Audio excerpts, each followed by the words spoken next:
Bonjour à tous, aujourd'hui on vous retrouve pour parler du sujet des vestes de protection et plus particulièrement pour répondre à une question qui revient souvent. Faut-il privilégier plutôt une veste hardshell ou une veste softshell selon votre activité ? Entre l'activité pratiquée, les conditions météo et l'offre pléthorique qu'on trouve sur le marché, ça peut parfois être un petit peu compliqué de choisir sa veste, mais pourtant c'est vraiment crucial pour bien profiter de votre sortie. Pas de panique, aujourd'hui on va vous expliquer quelles sont les différences entre hardshell et softshell et comment bien faire votre choix en fonction de votre activité. Maintenant, on va rentrer un petit peu plus dans le détail des caractéristiques de chacune des deux vestes. La veste hardshell, pour commencer, c'est une veste qui va vous permettre de vous protéger contre la pluie, la neige, la grêle, le vent, qui va être à la fois imperméable, coupe-vent, respirante et qui va aussi être caractérisée par sa robustesse pour vous accompagner dans les environnements les plus techniques et engagés. La veste hardshell, elle est constituée d'une membrane pour laquelle on va mesurer deux choses. Le premier, c'est l'imperméabilité. L'imperméabilité pour une veste hardshell, elle s'exprime avec le niveau Schmerber. En gros, c'est la capacité de la veste à bloquer l'eau. Le niveau Schmerber, il va s'exprimer en millimètres et ce qu'il faut retenir, c'est que plus le niveau Schmerber il est élevé, plus la veste va être imperméable. Concrètement, on va considérer qu'une veste hardshell, c'est une bonne protection contre les intempéries à partir de 10 000 mm de niveau Schmerber. Le deuxième indicateur à prendre en compte, c'est la respirabilité de la veste. C'est très important parce qu'une veste peut être très imperméable mais pas du tout respirante et ça aura pour effet d'emprisonner votre transpiration à l'intérieur et c'est pas très agréable pour les sports outdoor. Donc la respirabilité, ça va se mesurer avec deux indicateurs différents. Il y a l'indicateur RET ou l'indicateur MVTR. Concrètement, pour pratiquer les sports outdoor, on recommande d'avoir une veste avec un indice MVTR de au minimum 20 mg par mètre carré par 24 heures ou un RET inférieur à 7.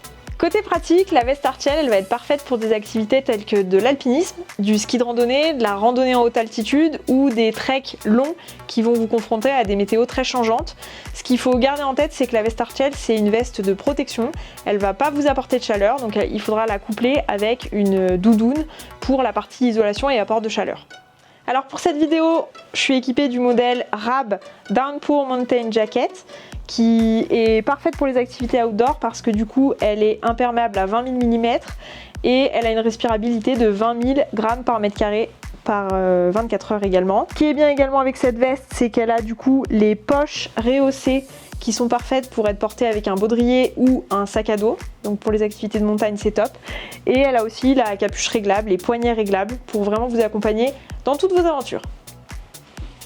A l'inverse, la veste softshell va être adaptée pour des journées plutôt ensoleillées pour lesquelles vous aurez besoin d'une protection contre le vent ou pour des météos changeantes, mais elle ne sera pas du tout adaptée pour des journées en très haute montagne avec des conditions météo difficiles.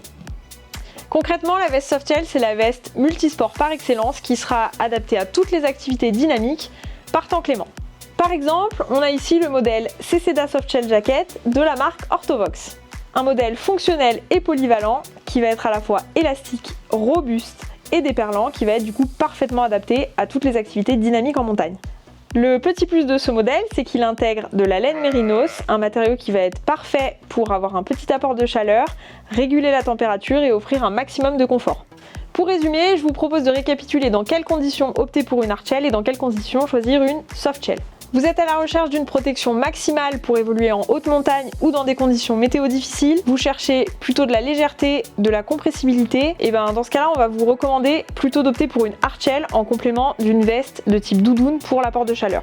Vous recherchez plutôt un modèle confortable, respirant, pour bouger sans être trempé de sueur, pour évoluer plutôt par temps frais mais pas forcément humide. Dans ce cas-là, on va vous recommander plutôt de partir sur une veste softshell. Bien entendu, vous pouvez aussi être équipé à la fois d'une veste hardshell et d'une veste softshell. C'est l'idéal pour pouvoir adapter selon votre activité et la météo du moment. Vous avez maintenant toutes les clés pour choisir entre veste hardshell et veste softshell. Si vous avez des questions, n'hésitez pas à les poser en commentaire de cette vidéo. Nos experts seront ravis de vous aider dans le choix de votre produit. Et moi, je vous dis à bientôt pour de nouveaux conseils.